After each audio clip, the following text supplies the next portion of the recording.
యోహాను వ్రాసిన ప్రకటన గ్రంథము 16వ అధ్యాయము. మరియు మీరు పోయి దేవుని కోపముతో నిండిన ఆ 7 పాత్రలను భూమి మీద కుమ్మరించుడని ఆలయంలో నుండి గొప్ప స్వరము ఆ 7 దేవదూతలతో చెప్పగా వింటిని.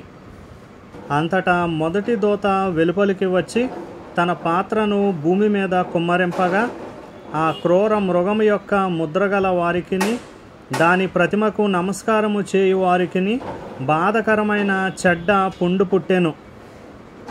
రెండవ దూత తన పాత్రను సముద్రములో కుమ్మరింపగా సముద్రము పీనుగ రక్తము వంటిదాయెను. అందువలన సముద్రంలో ఉన్న జీవజంతువులన్నీ చచ్చెను. మూడవ దూత తన పాత్రను నదులలోనూ జలధారలలోనూ కుమ్మరింపగా అవి రక్తమాయెను. అప్పుడు వర్తమాన భూతకాలములలో ఉండు పవిత్రుడా, పరిశుద్ధుల రక్తమును ప్రవక్తల రక్తమును వారు కార్చినందుకు తీర్పు తీర్చి వారికి రక్తము త్రాగనిచ్చితివి. దీనికి వారు పాత్రులే. నీవు ఎలాగూ తీర్పు తీర్చితివి గనుక నీవు న్యాయవంతుడవని జలముల దేవదూత చెప్పగా వింటిని. అందుకు అవును ప్రభువా, దేవా, సర్వాధికారి, నీ తీర్పులు సత్యములను న్యాయములునై ఉన్నవని బలిపీఠము చెప్పుట వింటిని. నాలుగవ దూత తన పాత్రను సూర్యుని మీద కుమ్మరింపగా మనుష్యులను అగ్నితో కాల్చుటకు సూర్యునికి అధికారము ఇయ్యబడెను. కాగా మనుష్యులు తీవ్రమైన వేడిమితో కాలిపోయి ఈ తెగుళ్ళ మీద అధికారము గల దేవుని నామమును దూషించిరి గాని ఆయనను మహిమపరచునట్లు వారు మారు మనస్సు పొందినవారు కారు. ఐదవ దూత తన పాత్రను ఆ క్రూర మృగము యొక్క సింహాసనము మీద కుమ్మరింపగా దాని రాజ్యము చీకటి కమ్మెను. మనుషులు తమకు కలిగిన వేదనను బట్టి తమ నాలుకలు కరుచుకొనుచుండిరి.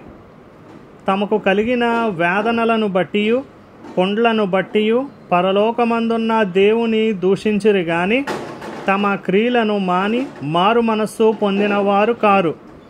ఆరవ దూత తన పాత్రను యూఫ్రటీసు అను మహానది మీద కుమ్మరింపగా తూర్పు నుండి వచ్చు రాజులకు మార్గము సిద్ధపరచబడినట్లు దాని నీళ్లు ఎండిపోయెను. మరియు ఆ ఘటసర్పము నోట నుండియు క్రూర మృగము నోట నుండియు అబద్ధ ప్రవక్త నోట నుండియు కప్పల వంటి 3 అపవిత్రాత్మలు బయలు వెడలగా చూచితిని. అవి సూచనలు చేయునట్టి దయ్యముల ఆత్మలే.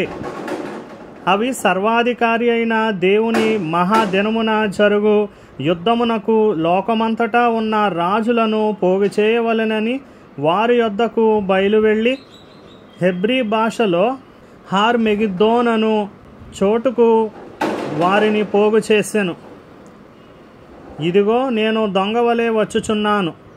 తాను దిగంబరుడుగా సంచరించుచున్నందున జనులు తన దిశమొల్లను చూతురేమో అని మెలకువగా ఉండి తన వస్త్రము కాపాడుకొనువాడు ధన్యుడు.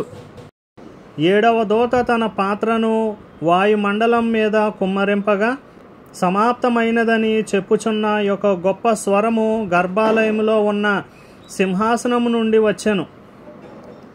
అప్పుడు మెరుపులను ధ్వనులను ఉరుములను పుట్టెను. పెద్ద భూకంపమును కలిగెను. మనుషులు భూమి మీద పుట్టినది మొదలుకొని అట్టి మహా భూకంపము కలుగలేదు. అది అంత గొప్పది.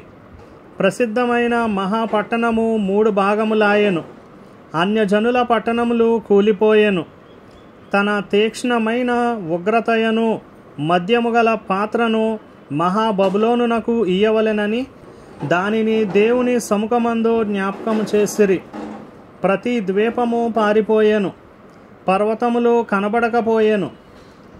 5 మనుగుల బరువుగల పెద్ద వడగండ్లు ఆకాశము నుండి మనుష్యుల మీద పడెను. ఆ వడగండ్ల దెబ్బ మిక్కిలి గొప్పదైనందున మనుష్యులు ఆ దెబ్బను బట్టి దేవుని దూషించిరి.